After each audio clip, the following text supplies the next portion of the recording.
நீங்க எவ்வளோதான் கடவுள்கிட்ட வேண்டுனாலும் நடக்க மாட்டேங்குதா? அத நெனச்சு வருத்தப்பட்டுட்டு இருக்கீங்களா? ஒரு பெரியவர் சொன்ன 4 விஷயத்த கேளுங்க. 1.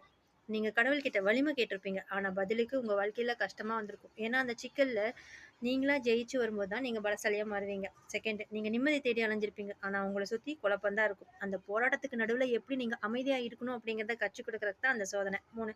நீங்க அன்ப நம்பியிருப்பீங்க. ஆனா யாரோ ஒருத்தங்க உங்கள மோசமா காயப்படுத்தி துரோகம் பண்ணியிருப்பாங்க.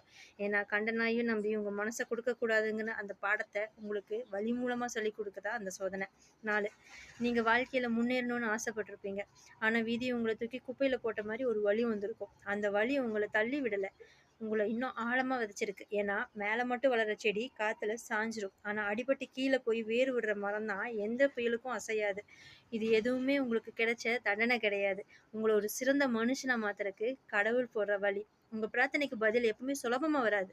ஒரு சவாலா தான் வரும். இப்ப சொல்லுங்க, உங்க கஷ்டங்கள சவாலா எடுத்துக்க போறீங்களா? இல்ல ஓரமா உட்காந்துருக்க போறீங்களா?